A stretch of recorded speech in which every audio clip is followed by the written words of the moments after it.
And then you meet folk, and y'all getting to know each other. But then they're on their healing journey, so they get to a point where they got to stop. I can't go past this. You couldn't have told me that back there.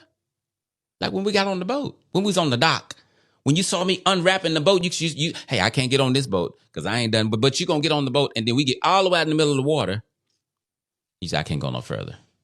I'm not taking you back. Coast Guard, come get this girl. She not ready for a relationship. I'm not taking you back. I'm just being silly, but I'm serious. That's why I take so many naps.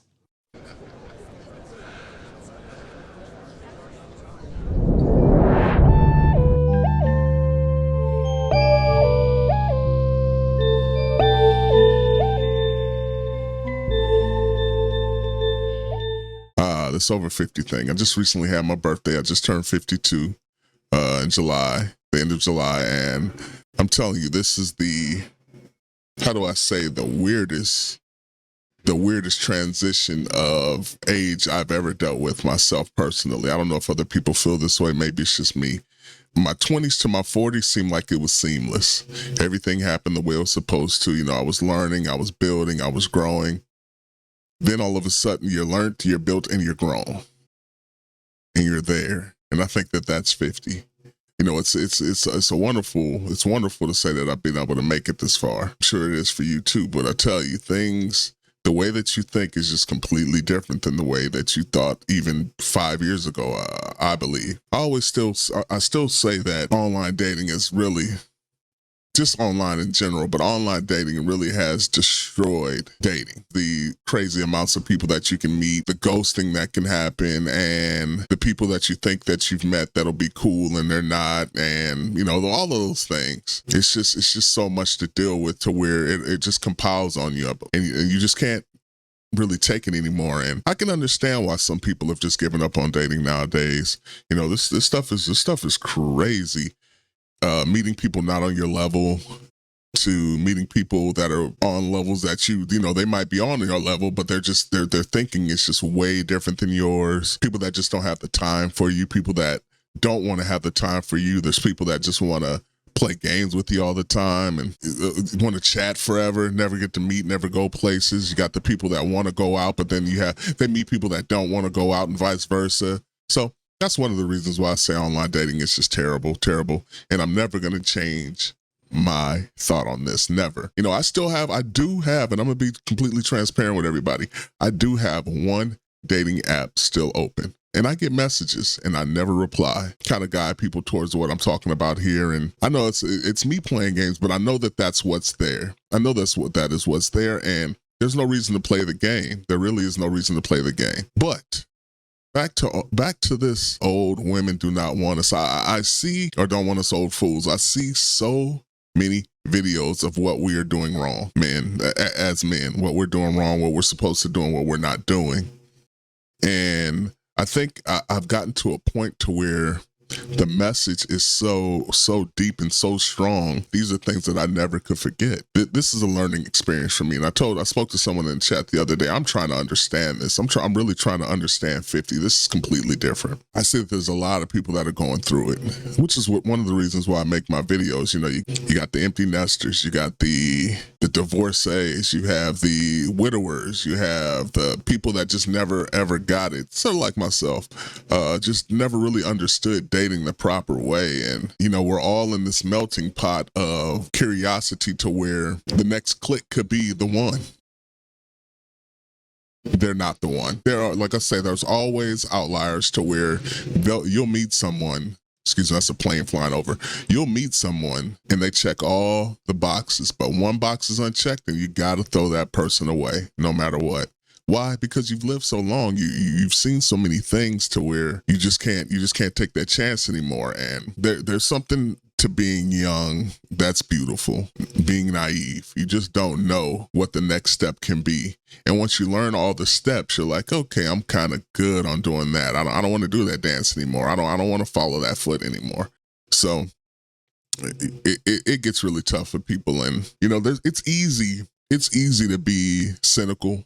I'm a Leo. It's easy to be cynical. It's easy to be mean, but it's not so easy to understand. And that's what I'm here for. I want to understand what people are going through. Like, what do I really have to look forward to at this age, 2 years into 50, and I can tell this ride is about to be bumpy as hell. Between the women that don't want you because you're not in shape, or, your finances aren't up to par to what they've been doing, or, just all of those things. It's really crazy. And I think that to some point you kind of have to forget all of that stuff and just be you and let the chips fall where they may. But I think that's so much easier to do when you are in the wild, in real life. You can actually see the person that you're trying to make that connection with, and automatically, like, you don't have to wait until you end up on the coffee date to realize, no, I don't like this person, or you didn't sit there and get dressed up and build a whole fantasy inside of your head for this person to destroy it. And that's another thing that's terrible about it. Just the unknown and the uncertainty of what you're really getting into. And I've known people to throw their whole lives away, but behind meeting someone who wasn't up to par with their standards and up to their level, and it just destroyed them. And that's not someplace I want to be. I can understand people saying protecting their peace and making sure that things are the way that you want them to be lined up. Also, at the same time, when we're in that position, we are also making it to where that hurdle is so high, not a lot of people are going to be able to jump over it. And maybe that's a good thing. Maybe that is a good thing. You don't want everybody to be able to just jump over the gate. You don't, because then you lose focus of what's real. There are still tons of people who have opened that gate and just let people run in, and they're okay with finding out what's going to happen. And I'm just not that kind of person. But with all that said, I'm still studying. This is me doing my studies, trying to figure out how to properly date over 50. I'm realizing by watching these videos, these old women don't want us old fools. They don't want us. But some people don't want them either. And it is what it is. Love is not easy. Maybe, which is why you should hold on to the one that you find and make it work out. But from what I'm seeing, so many more people are just leaving that seems like also it seems like it's also the thing to do. So I don't know. Maybe you guys in the comment section can share some insight on what you've been through and what you're not going through anymore. But in the meantime, let's check out some videos and see what these people are saying about us old fools and dating online. Dating. Men, I'm sorry, but you're all weird. So I went on a few dates with a guy. I can't remember when I first went on a date with him, maybe, I don't know, a couple of months ago. And we got on quite well. I wasn't entirely sure how I felt about him. I enjoyed his company, didn't particularly fancy him. But also, I'd had so many weird experiences with men that I just kind of wanted to take things slowly. So I said to him, I don't want to rush into anything. I just want to get to know somebody and see where it goes. And I did really enjoy his company, and we had quite a lot in common. So I think we met for a coffee, then we met for lunch one day, and then we went out to the cinema one evening. He didn't touch me at all in the cinema. He literally didn't put his hand on my leg, he didn't hold my hand, he didn't do anything. And I was kind of pressed against him a little bit, my arm was pressed against him. And he didn't take the hint, and I thought, I don't know that he really likes me. Anyway, various things happened. I was really busy with work. We didn't arrange to meet up again until last week. So we'd arranged to meet up on last Friday evening, just gone. We'd arranged where we were going to go and what we were going to do. And then on Thursday evening, I get a message from him to say, I'm sorry to do this, but I've reconnected with somebody online and I want to see where that's going. So I'm going to cancel tomorrow evening. Actually, I didn't get a message. He rang me. He said, I want to see where that's going. And I'm not the kind of person that, sees two people at the same time. So that's where I am. I hope you understand. And I said, yeah, that's fine. Whatever. I wasn't 100% sure about him. So I thought, okay, that's fine. Then this man now will not leave me alone. I don't get it.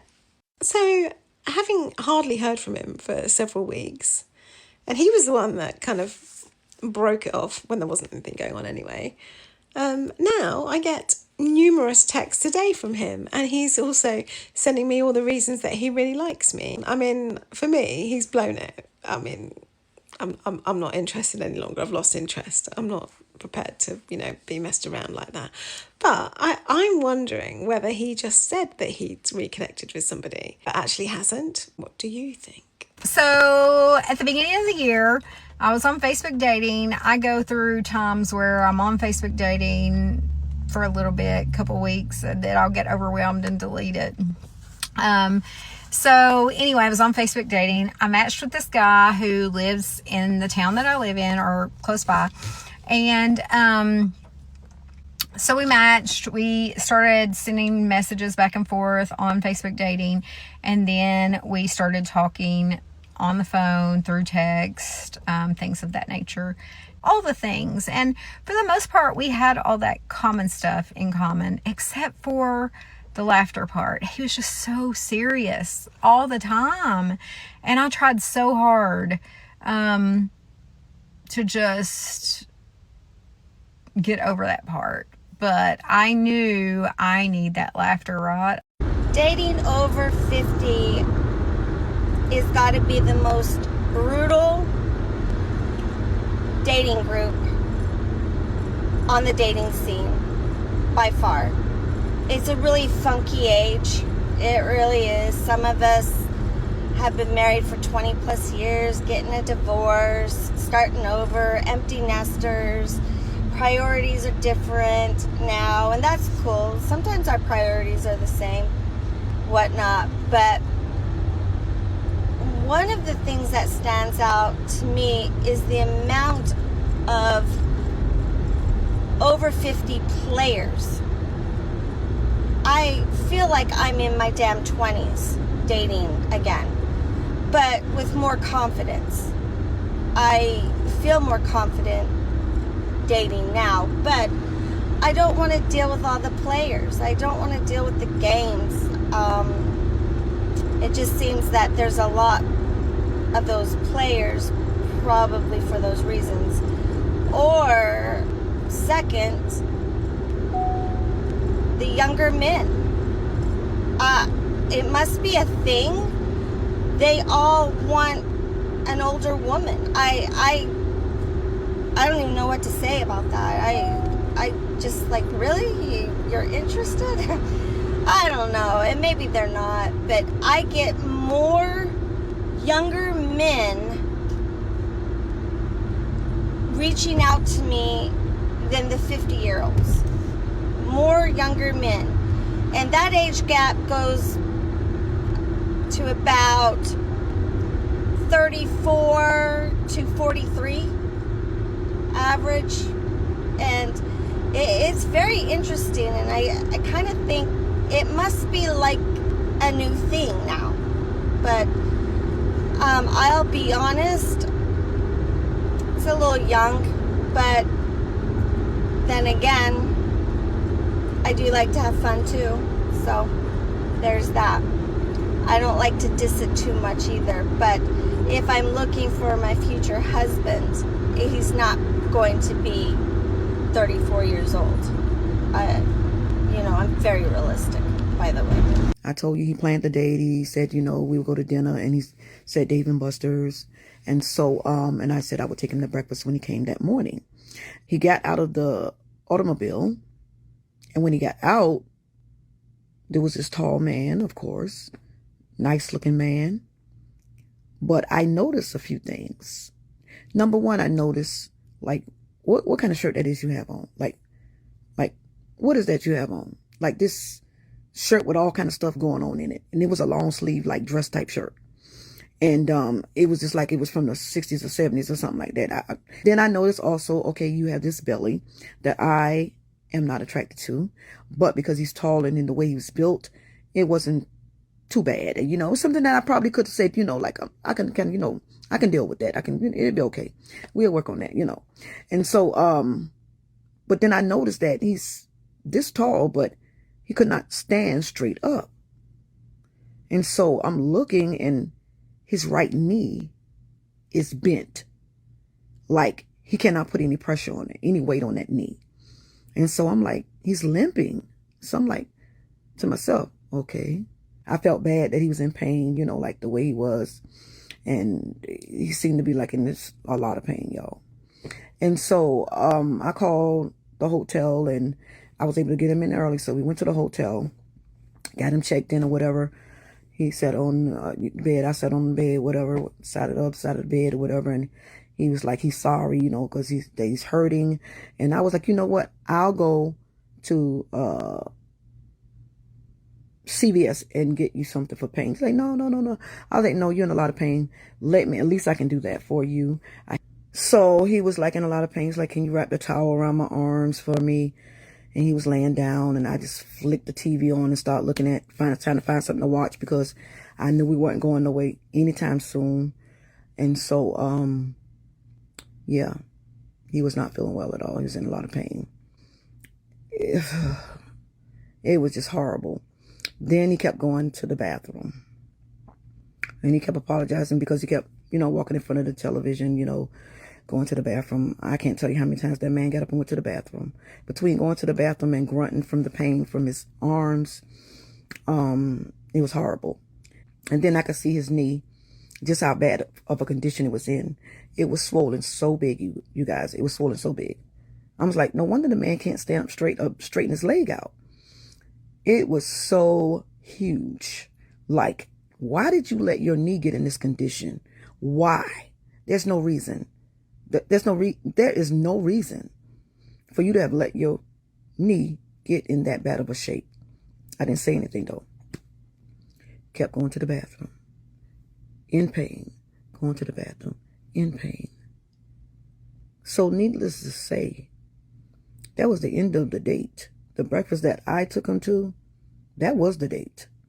I was at a dinner party the other night, and the host's husband says to me, I'm so sorry there's no one here your age for me to introduce you to. It must be so hard to find someone to date these days. Oh, that is so sweet. Baby, please. You think I'm looking? Sir, I have already completed that portion of the program. Some of us have retired. Women over 50 aren't out here wandering the streets looking for a man. Some of us are looking for our glasses. A non-stop flight to Brazil, and the name of whatever serum fixes this. We have had men. We know what they do. And we've completed that course. Some of us have a master's degree in men. And baby, those student loans are paid. You had us when we were young. We cooked, we cleaned, and some of us even raised your children. We listened to 47-minute stories about someone named Gary from your work. We spent years asking, what's wrong? And you said, nothing. Perfect. Because now, nothing is exactly what we want from you.